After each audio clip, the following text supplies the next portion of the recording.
Two my channel Shova's healthy ফুডে। আজ আমি রান্না করেছি চাল কুমড়া দিয়ে রুই মাছের পেটি দিয়ে কাঁচামরিচের তরকারি। এটা খেতে খুবই সুস্বাদু। আর এই কাঁচামরিচ দিয়ে এইভাবে তরকারিটা খাবেন, রান্না করে খাবেন। শুকনো মরিচের চাইতে কাঁচামরিচের তরকারিটা দেখতেও যেমন শান্তি লাগে, খেতেও তেমনি শান্তি লাগে। এতে কোনো গ্যাস হয় না, আবার কাঁচামরিচটা উপকারীও। সব কিছু মিলিয়ে কাঁচামরিচ তরকারিটা ভালো লাগে। তাই আমি ভাবলাম আজ আমি কাঁচামরিচের তরকারিটা রান্না করি, আর সেটা আপনার সাথে শেয়ার করছি। এখানে বাজার থেকে পাবদা মাছ, কার্পু মাছ এবং বাচ্চাদের জন্য টিকিয়া করে দেব, তাই আমি পাঙ্গাসা নিয়েছি। পরিচিত মানুষের কাছ থেকে এনেছে, তাই মাছগুলো ভালো। আসলে ফিডিং যদি ভালো দেয় মাছের, তাহলে চাষ করা মাছ হলেও খেতে খারাপ লাগে না। ফিডিংয়ের উপরে নির্ভর করে মাছের স্বাদটা। এখানে আমি হলুদ দিয়ে লবণ দিয়ে মাছটাকে একটু হালকা ভেজে নিলাম।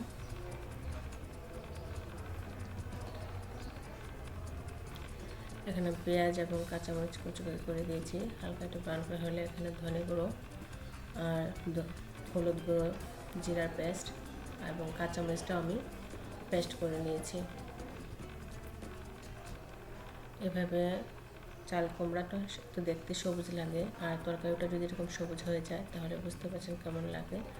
দেখতেও যেমন সুন্দর লাগে, খেতেও তেমনি শান্তি লাগে। আর এখানে পরিমাণ মতো লবণ, একটু আদার পেস্ট দিয়েছি।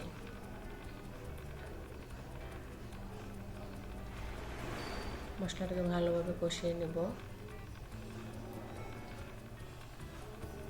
মশলা কষানোর সাথেও কিন্তু অনেক সময় স্বাদ নির্ভর করে। আর এখানে আমি পানি দিয়ে দিয়েছি।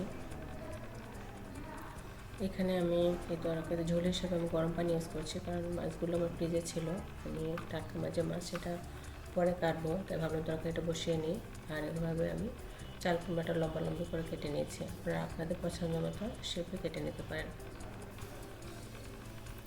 এই চাল কুমড়াটাও আমি ভালোভাবে কষিয়ে নেব, 5 মিনিটের মতো কষিয়ে নেব, যাতে তরকারিটা আরও খেতে স্বাদ হয়।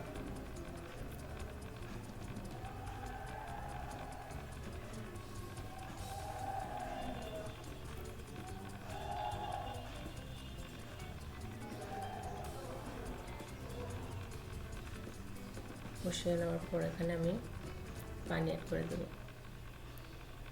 পানিটা বলক আসলে, মানে জাল হলে, তারপরে আমি মাছগুলো দেবো।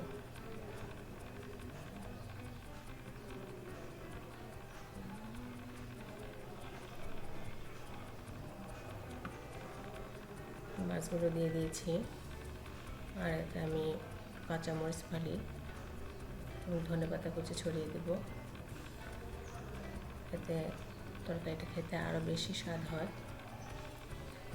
আপনারা অবশ্যই এইভাবে কাঁচামরিচের তরকারিটা রান্না করে খাবেন। আসলে লাউ এবং চাল কুমড়া এগুলো কাঁচামরিচে রান্না করে উঠলেই ভালো লাগে, আমার কাছে খুবই ভালো লাগে। আপনারা অবশ্যই এভাবে ট্রাই করে দেখবেন, আশা করি আপনাদের ভালো লাগবে। একবার ট্রাই করে দেখতে পারেন এভাবে তরকারিটা রান্না করে। তো আজ এ পর্যন্ত, ভালো থাকবেন সবাই। ধন্যবাদ সবাইকে।